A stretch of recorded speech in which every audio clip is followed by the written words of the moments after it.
Bonjour amis internautes, j'espère que vous avez passé une excellente semaine. Je suis ravie de vous retrouver. En fait, nous sommes ravis de vous retrouver. Le pasteur Fury Mathieu, bonjour. Bonjour Christiane. Bonjour Eddy, le pasteur Carneva, bonjour, qui est avec Christiane. nous et que Bonjour. vous connaissez déjà très bien.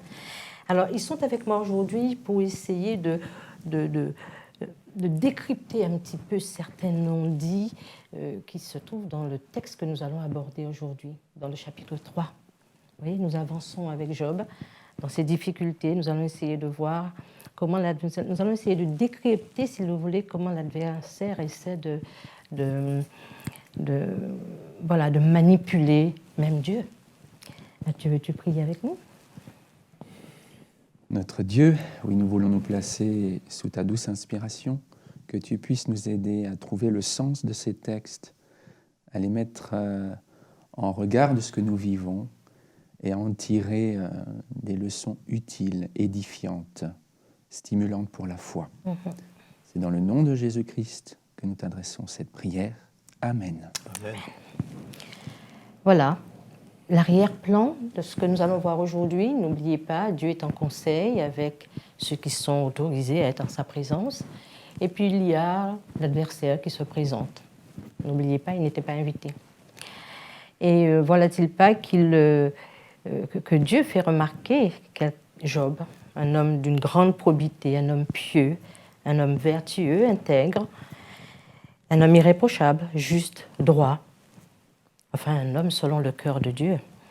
Mais l'adversaire souhaite faire savoir à Dieu qui fait tant d'éloges de Job qu'il a un autre point de vue. Et nous allons essayer de décrypter ça aujourd'hui. Mais si vous voulez bien, pasteur, j'aimerais bien que nous puissions nous arrêter un petit peu sur ce que Dieu dit de Job. Qu'est-ce que vous en pensez? Que Dieu puisse faire tant d'éloges de Job. C'est un homme qui craint Dieu, le texte dit au chapitre 1. Il est intègre, un homme honnête, il est droit, et il se détourne du mal. J'ai l'impression qu'il y a chez Dieu une certaine fierté. Oui. Ah oui. Je sens le contentement de Dieu parce qu'il a là un homme qui témoigne en sa faveur. Oui. Dieu avait créé l'homme à son image. Donc aujourd'hui, quand on regarde ce qui se passe sous nos yeux, il n'y a plus d'image de Dieu dans l'humanité qui est devenue pire que de la bête. De moins en moins, en tout cas. Donc, qui est un homme qui se présente à ce moment de l'histoire en disant, voilà, mais lui, il se détourne du mal. Ouais. Et Job semblait vraiment exceptionnel parce que Dieu dit, il n'y a personne comme lui sur la terre. Sur la terre, oui. Bon, le regard de Dieu va au-delà des apparences. Pour Dieu, il était exceptionnel. Ce n'est pas seulement qu'il semblait exceptionnel, mais il l'était. Maintenant, il faut chercher à trouver où était cette exception, pourquoi était-il un homme différent des autres. Il va nous donner des pistes. Il était droit dans ses affaires. On sait que c'était un grand propriétaire terrien. Oui. Donc, il était riche. Voilà, très riche. Et il était droit dans ses affaires. Il n'avait pas de balance fausse, probablement. Il était intègre sur le plan personnel, sur le plan conjugal, sur le plan familial, dans ses relations commerciales, probablement aussi. Donc, Dieu pouvait le louer. Oui, voilà. On voit qu'il avait le souci aussi, même ne serait-ce que par rapport à ses enfants, le souci que lui il se détourne le mal, mais aussi que ses enfants aient à le faire. Et si, par hasard, ses enfants s'en étaient détournés du droit chemin, il sollicitait le pardon de Dieu. On voit que c'est un homme qui a le souci de plaire à Dieu en tout temps. Et apparemment, ce sont des enfants qui n'étaient pas au bas âge. C'était des adultes déjà, ces enfants. Donc, effectivement, il avait un souci de plaire vraiment au Seigneur. Et je peux comprendre que Dieu, comme tu disais, que le Seigneur soit content de voir qu'il y ait quelqu'un qui lui fasse totalement confiance. Il y a un verbe là que j'aimerais souligner, c'est celui du premier verset. Quand il est rapporté que Job craignait Dieu, c'est pas qu'il avait peur de Dieu, mais il avait pour lui beaucoup de respect, d'admiration. Et je pense que sa relation avec Dieu était authentique. Il se souciait de son salut, du salut de ses enfants. On le voit même quand sa femme lui parle mal, il a une réponse appropriée. Oui, il ne s'irrite pas, il ne l'humilie pas, mais il lui parle correctement. C'est pas juste une posture, ce n'est pas juste une apparence. Non. Le texte dit par exemple concernant ses enfants, qu'au verset 5, peut-être mes enfants ont-ils offensé Dieu dans leur cœur. Oui.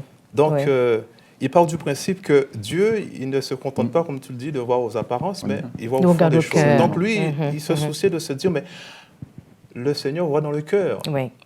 Donc ça veut bien dire que sa foi n'était pas formaliste. Exact. C'était une foi authentique. Il avait cette foi qui sauve, cette foi qui persévère. Oui. On aimerait tous entendre cette louange de Dieu vis-à-vis de notre propre foi. Mais en tout cas, je suis ravie d'entendre comment Dieu peut faire les éloges des humains, alors que nous sommes appelés à faire les éloges de Dieu. Tous ces hauts faits, comme dit le David. Qui dira les hauts faits de Dieu? C'est dire que Dieu peut aussi apprécier ce que fait un homme, ce que dit un homme. Voilà. Et il peut le souligner dans sa parole. Alors, si vous voulez bien, je voudrais que nous avancions un petit peu, mais pas très loin. Alors que Dieu, enfin, j'ai presque envie de dire, glorifie son Fils, comme cela. Glorifie, en tout cas, il a des propos très encourageants sur Job. À cela, Satan, si on peut regarder le chapitre 1, verset 9, à cela, Satan répond à l'Éternel, est-ce que c'est vraiment d'une manière désintéressée que Job craint Dieu? Ne l'as-tu pas protégé, lui, sa maison, et tout ce qui est à lui? Tu as béni l'œuvre de ses mains, et ses troupeaux couvrent le pays. Mais étends ta main, touche à ce qui lui appartient, je suis sûr qu'il te maudira en face. Alors j'aimerais vous inviter à décrypter ces propos. C'est vrai, habituellement, nous passons très vite et on saisit le premier message. Voilà. J'aurais aimé que nous puissions décrypter un petit peu quels sont les messages que l'adversaire cherche à transmettre dans cette déclaration. Alors, il y a un grand défi qui est lancé à Dieu, tout d'abord. Oui. Disant que, tout d'abord, Job n'agit pas de manière intègre vis-à-vis de Dieu. Il est finalement en réponse à ce que Dieu fait pour lui. C'est-à-dire qu'il est riche, il a reçu beaucoup, donc il n'y a pas de gratuité dans son adoration. Dans l'attitude de Job. C'est vraiment un intérêt égoïste. Oui. Donc, quelque part, il essaie parce qu'il ne faut pas... Dieu est dans une assemblée au moment où il se présente. Donc, on sent quelque part qu'il veut piéger Dieu un peu.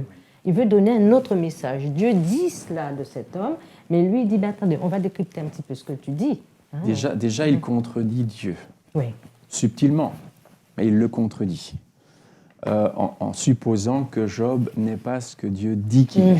Exactement, oui. Alors, donc il insinue le doute. Il veut mettre Dieu dans l'embarras devant l'Assemblée. Donc il va mettre Dieu dans l'embarras. Alors justement, il faut parler du contexte. On décrit tout d'abord la prospérité de cet homme, son intégrité, sa piété sur terre, puisque cet homme est un être humain.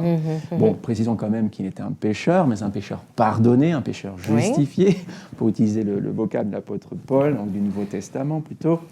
Mais bon, il est présenté comme un juste, il est juste par sa foi dans son Dieu. Et voilà que, tout d'un coup, on peut dire la caméra se déplace et on nous montre ce qui se passe au ciel, parallèlement.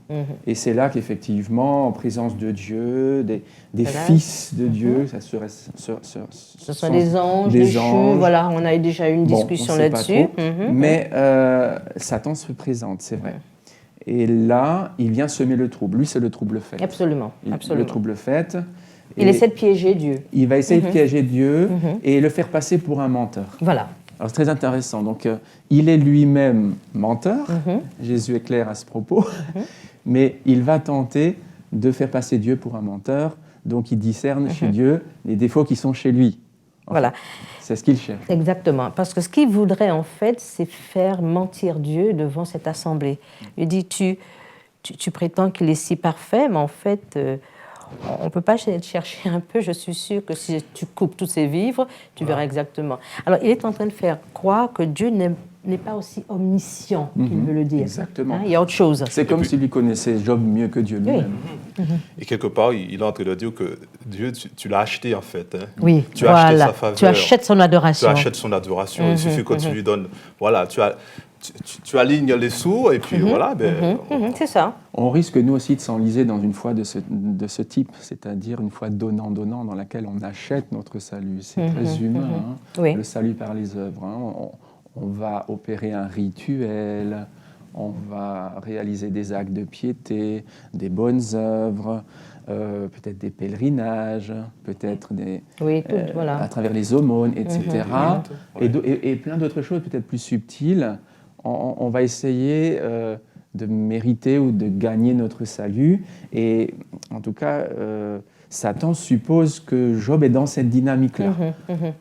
Il ne pense pas qu'un être humain peut aimer Dieu juste gratuitement, parce qu'il est bon, et c'est bien d'être dans une dynamique positive de la vie aussi. Alors pour lui, il faut que ce soit conflictuel, il faut qu'il y ait quelque chose à cacher, quelque chose qu'on va aller découvrir sous le boisseau, caché quelque part, et que lui, il voit tout, donc il est capable. Et il est en train de dire quelque part que si Dieu touche, alors oui, tu avais dit ça au début, il a l'air de connaître Job mieux que Dieu. Parce qu'il dit, moi je sais qu'il va te renier. Mais vas-y, touche. Alors, tu n'as qu'à prendre tout ce qu'il a. C'est comme s'il était lui-même omniscient, en quelque sorte. Voilà, c'est ça. Et qu'il contestait le regard de Dieu sur Job. Exactement. Comme s'il savait lui-même lire dans le cœur de Job. En réalité, c'est lui l'adversaire, c'est lui le Satan qui est entré dans une relation donnant-donnant avec son Créateur. Tout à fait. Il a exigé quelque chose de lui qu'il n'a pas obtenu. Et c'est pour cela qu'il lui a retiré son amour. Je trouve là, je ne sais pas si vous pensez comme moi, mais je trouve la même dynamique mise en place de nos premiers parents. Oui. C'est-à-dire créer un doute sur Dieu. Ah oui, mais Dieu ne t'a pas tout dit. Il ne t'a pas dit que tu peux devenir un Dieu, quelque part. Il a toujours quelque chose, soi-disant, qu'il apprend aux autres sur Dieu. Voilà, l'omniscience, c'est lui. En tout cas, ce qui est beau avec la Bible, c'est que la Bible dévoile tout. S'il y a une toile de fond, elle nous la montre. Il n'y a pas de complot. S'il y a un complot, en tout cas, le doigt est mis sur l'adversaire. Oui. C'est lui qui complote, c'est lui qui met au défi, c'est lui qui est sournois et qui, quelque part, fait des suppositions. Mais ce qui est beau aussi dans le texte, c'est que Dieu va répondre à cela et va prouver. Oui. Parce qu'en réalité, c'est Dieu qui est attaqué. Ben, évidemment. Ce n'est pas tellement Job aussi, mais Dieu est attaqué. Dieu est attaqué dans son amour, par le moyen de Job. Voilà. Et quelque part, nous, en tant qu'humains, nous sommes là aussi pour nous positionner du côté de Dieu. Voilà, du côté du Seigneur. Voilà, tout à fait. Job, alors, c'est un homme intègre dans le sens où, si la Bible dit, c'est qu'il ne cache pas les choses. Voilà. Quelqu'un d'intègre, c'est quelqu'un qui est honnête, qui est transparent, qui est dans la transparence. Et ce qui va suivre justement dans l'histoire de Job, après que Satan ait mis Dieu en défi, va révéler cette intégrité. Voilà. Donc, il y a une introduction sur la personne intègre, mais on va définir cette intégrité réellement. Oui, tout à fait. Et en découvrant l'intégrité de Job, on va également découvrir l'intégrité de Dieu. Oui. Voilà. Et on va aussi découvrir comment ils sont connectés. Ils sont vraiment en symbiose, une bonne relation. Parce que l'autre, évidemment... parce que lui, ça lui suffit juste de mettre du sable mouvant sous tes pieds. Voilà. Et après, le reste se fait. Alors, en jetant ce genre de choses dans l'Assemblée, où il se tenait, il n'y a pas le droit d'être, il dit, en fait, les choses vont suivre leur cours, très simplement. Il suffit que je mine le terrain. C'est ce qu'il avait fait la première fois. C'est ce qu'il a fait avec Adam et Ève. Voilà. Le tout, c'est de prouver que... Enfin, il cherche et même aux cieux, c'est ce qu'il avait déjà fait aussi. Il cherche à prouver qu'en tant que créature, on est poussé à la faute. Voilà. On ne peut pas ne pas faire de mal. Alors, s'il y a quelqu'un qui fait le mal, ce n'est pas normal. S'il y a quelqu'un, qui fait le bien, voilà, ce n'est pas normal. Quelqu'un ne peut faire que le mal. Et quelque part, il se justifie. Il dit, tu vois, finalement, si je suis un être créé, c'est normal que je fasse le mal. Oui. Quelque part... il s'auto-justifie. Parce que le mal ne vient pas de moi, en fait. Voilà. Il vient de Dieu, puisque tu as créé les hommes qui ne peuvent que... Voilà. Et du coup, Satan conteste l'existence de l'amour avec un grand A. Oui. Tout à fait. L'amour don de soi, l'amour désintéressé, comme pour dire que cet amour n'existe pas, et que Dieu lui-même est dans une relation mercantile avec ses créatures. Quand on est haineux, on salit tout ce qu'on touche, on est d'accord. Hein? Je pense que nous-mêmes, on doit faire très attention aussi, parce qu'on peut rapidement juger les motivations de nos semblables. C'est vrai. Et je crois que là aussi, il faut se dire c'est une chasse gardée, quelque part. Cela appartient à Dieu. Les motivations des êtres humains appartiennent à Dieu. Nous ne lisons pas dans les cœurs. Donc, il y a aussi des pièges qui nous sont tendus. Restez prudents. Alors nous savons que la suite de l'histoire, lorsque Dieu attire l'attention sur Job, nous savons que la suite de l'histoire, comment Job va souffrir terriblement. Et ça va le faire mentir, parce que le texte nous dit, on va le voir plus tard, le texte nous dit qu'il ne dit rien. Sa bouche ne pécha jamais contre Dieu dans toute cette souffrance. Alors, si vous voulez, nous allons un petit peu regarder la réaction de Job. On va lire, si vous voulez, le chapitre 1, versets 20-22. Alors Job se leva, déchira son manteau, il se rasa la tête, puis se jetant à terre, il se prosterna. Et dit, je suis sorti nu du sein de ma mère, et nu je retournerai dans le sein de la terre. L'Éternel a donné et l'Éternel a ôté. Que le nom de Dieu soit béni. Amen. En tout cela, le texte nous dit, Job ne pécha point et n'attribua rien d'injuste à Dieu. Il s'est positionné toujours à côté de son Dieu dans cette souffrance. Eh bien, l'autre, c'est lui qui est perce pour menteur. Alors, la grosse accusation aujourd'hui, encore, c'est que Dieu serait l'auteur du mal. C'est intéressant, ce texte, parce qu'il nous dit que lorsque Job a mis en défi Dieu d'obtenir l'obéissance, l'adoration de Job, c'était parce que, en tout état de cause, Job ne pouvait que le maudire si il n'avait pas tous ses biens. Et là, on voit que Job... Il va répondre par 2 actes de foi. Alors, il a envoyé, Satan, dit, le texte a envoyé tous les maux, il a détruit sa famille, il a fait tuer ses enfants, ses serviteurs, toutes ses richesses ont été anéanties. Il se retrouve finalement, voilà, le texte nous dit qu'il est venu nu, il se retrouve sans rien, sans enfants, sans affection finalement, mais il ne dit rien de mal à Dieu. Il n'attribue pas ce qui lui arrive à Dieu. Il dit d'emblée, c'est pas Dieu qui est l'auteur de toutes les misères qui m'arrivent. En tout cas, il ne le lui reproche pas. Il ne le lui reproche pas. Mais en tout cas, il va garder cette position pendant toute cette épreuve. Jusqu'au bout, effectivement. Jusqu'au bout.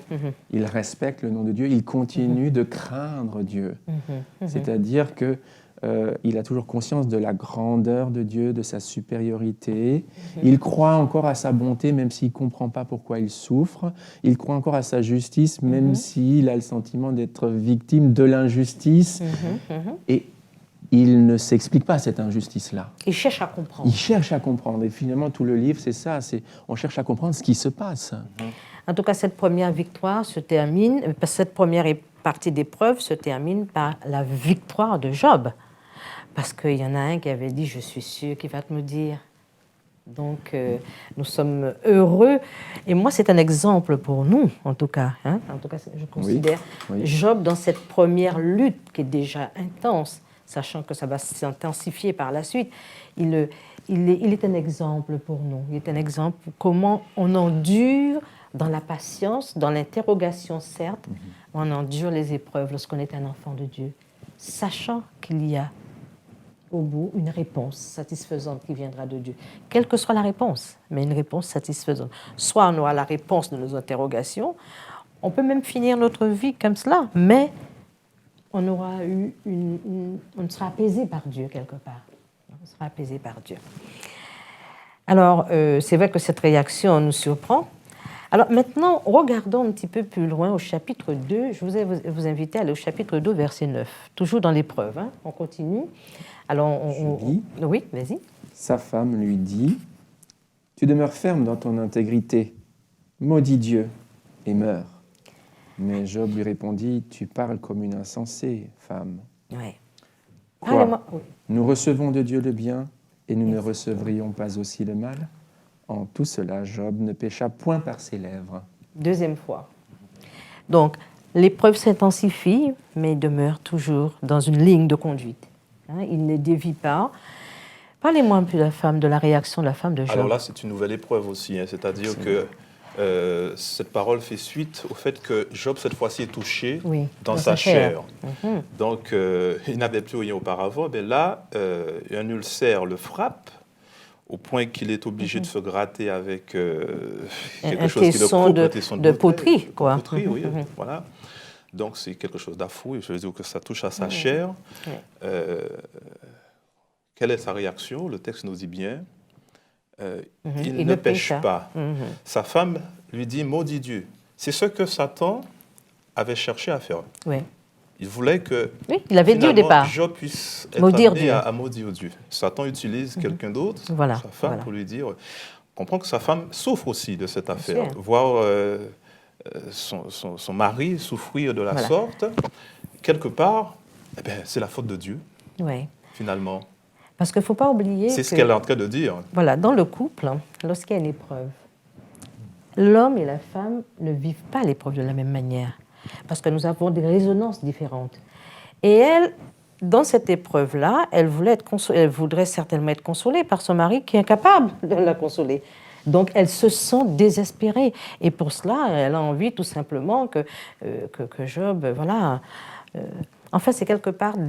Elle le fait subtilement, malgré elle, à l'insu d'elle-même, mais elle cherche sa propre solution de l'affaire. Oui, et elle passe aussi par un moment de révolte personnelle. Voilà. Parce que quelque part, je pense qu'elle est disposée elle-même, étant donné la souffrance qu'elle a endurée, et l'état dans lequel se trouve son mari, peut-être qu'elle est disposée à mourir plutôt que de continuer à vivre. D'ailleurs, on verra prochainement, Job lui-même demandera la mort à un moment donné, mais sans maudire Dieu. Sans maudire Dieu, toujours, voilà. Alors, là encore, évidemment que Job s'enfonce dans l'épreuve. Dans la souffrance, dans l'épreuve, voilà. On a l'impression qu'une épreuve appelle une autre partie d'épreuve. Je voudrais simplement, on aurait encore tellement de choses à dire, mais est-ce qu'il est possible d'ailleurs de faire un parallélisme avec les souffrances du Christ? Parce que les souffrances de Job me paraissent tellement humainement incompréhensibles que seules les souffrances du Christ, à mon avis, pourraient établir un parallèle, et sachant que le Christ a certainement souffert, a souffert plus que Job. Il y a la souffrance physique, bien sûr. Je crois qu'il y a d'autres hommes aussi qui ont souffert. Certaines maladies occasionnent des souffrances aussi très fortes. Donc, la souffrance physique est une chose, avec des degrés lesquels on peut supporter. Ça dépend du seuil de tolérance de chacun. Mais au-delà de cette souffrance physique, il y a cette souffrance morale qui est là, celle de Job, mais qui, tout à l'heure, Mathieu le disait, c'est un homme pécheur, mais c'est un homme qui a une confiance en Dieu. En particulier Jésus. Jésus n'a pas péché. Il est sorti, en tout cas, dans cette vision de Dieu, dans l'esprit. Il est né donc par l'esprit et il est venu sur une terre avec le sentiment que le péché, l'odeur du péché déjà occasionne une souffrance. C'est quelque chose que nous ne pouvons pas ressentir parce que nous ne pouvons pas comprendre. Mais déjà, être dans un cercle, dans une vie où on respire le péché, pour quelqu'un qui n'a pas péché, c'est déjà quelque chose d'insupportable. C'est pour ça que Jésus avait constamment besoin de faire du bien, constamment besoin aussi de se rapprocher du Père et être complètement immergé de sa présence en prière constamment. Pour garder cette atmosphère, voilà. Moi, j'ajouterais que comme Job s'est senti abandonné de Dieu, Jésus aussi c'est peut-être un parallélisme qu'on pourrait établir. Cette détresse. Qu'est-ce qui m'arrive? Pourquoi? Et le sentiment aussi que la colère de Dieu, que sa désapprobation s'abat sur lui. À plusieurs reprises, Job va dire « Mais pourquoi tu t'acharnes? Pourquoi tu t'acharnes contre moi ?» Et Jésus aussi. S'il est possible. Ah Seigneur. Et pourquoi m'abandonnes-tu? Voilà. Il y a cette souffrance physique, mais il y a aussi cette souffrance morale. Absolument. Donc qui est comparable. Il y avait une pression sur le probablement Seigneur. Encore une pression beaucoup plus forte sur le Seigneur, parce que je le dis que cette distance entre la vie de sainteté qu'il a, parce qu'il est écarté du péché, et le poids de cette culpabilité qu'il endosse, Et de ce sentiment d'abandon, de rejet même. Et d'incompréhension de ceux dont il porte le péché aussi. Donc, il y a une forme, effectivement, d'identité avec ces deux-là, mais il y a certainement de la part de Jésus une souffrance plus forte encore. Absolument. Cette distance par rapport à Dieu, d'où il est issu. Oui, parce que Job porte ses propres souffrances. Jésus portait nos souffrances. Job porte les propres conséquences de ce pari, de ce défi, lancé à Dieu, mais Jésus portait une autre forme quelque chose de très, très, très différent. Quelque chose dont on n'avait jamais vu un Dieu qui vient mourir pour l'être humain. On n'avait jamais vu cela. C'est vrai qu'il y aurait tellement d'autres choses à dire. J'aimerais que nous nous quittions sous ces paroles. Oui, Job a beaucoup souffert, mais nous savons que notre Seigneur s'est identifié. Job, quelque part, s'est identifié à notre Seigneur sans le connaître, et dans sa probité, dans ce qu'il est, dans son intégrité. En tout cas, je voulais vous remercier d'avoir été avec nous aujourd'hui. Je vous souhaite une très bonne semaine et nous nous retrouverons très bientôt. Au revoir.